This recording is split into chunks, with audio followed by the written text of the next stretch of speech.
Hello guys, we've just arrived in Sarajevo and in academic literature we have read a lot about this division of ethnic groups in Bosnia, and let's see what the people here in Sarajevo think about this division.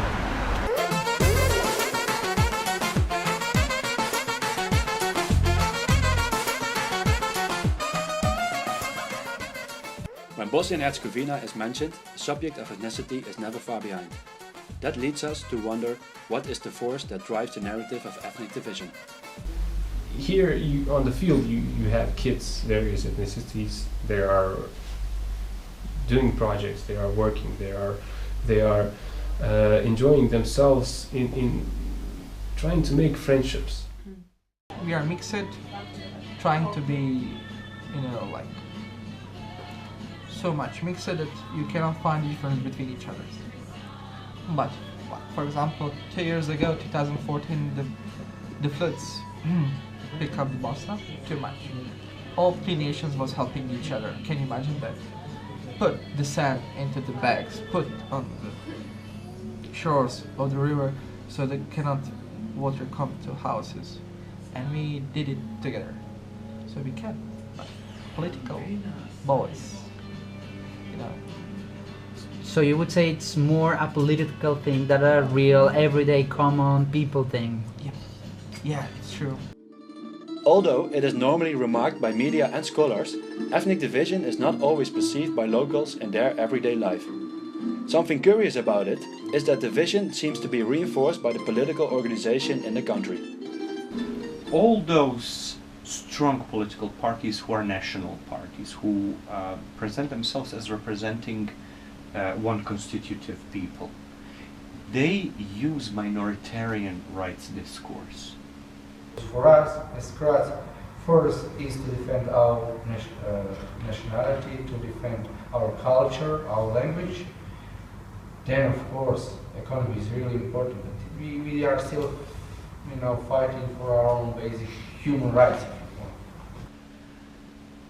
Why they use this? Because that's typical of a faction or of a nation that goes towards self-determination. We are a minority until we establish ourselves on certain territory where we are majority, then we will stop talking that way. So that's the reason all of them are using this minoritarian to be its paradox. You are constituent, meaning you're a boss, you're a main, you're dominant.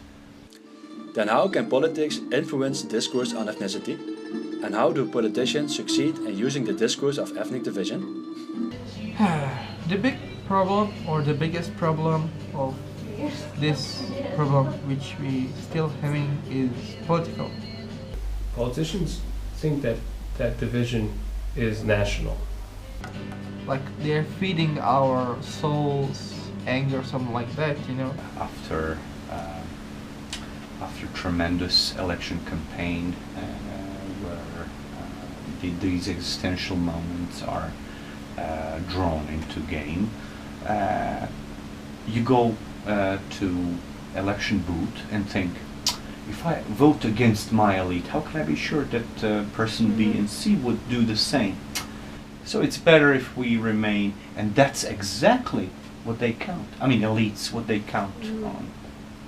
So it's better if we stay.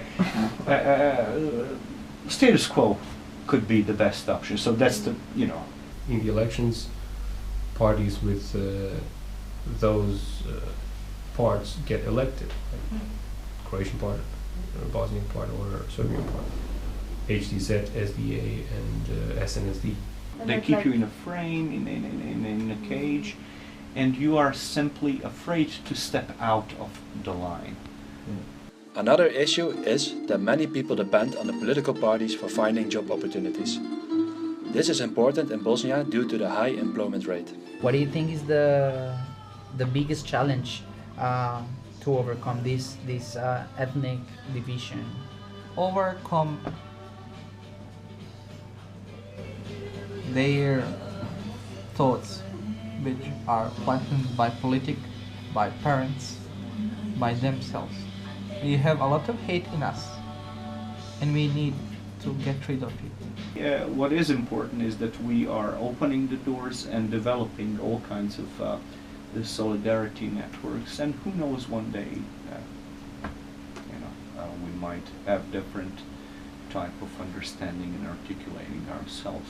The biggest thing is that I think that people have to forgive and forget and try to go on to the future as citizens of Bosnia and Herzegovina. Many people show willingness to overcome ethnic division in Bosnia. This division is mostly a consequence of the political system established after the Dayton Peace Agreement. The agreement was certainly a desperate measure to stop the war. Ever since, political parties have been able to take advantage on narratives of ethnic fear and security.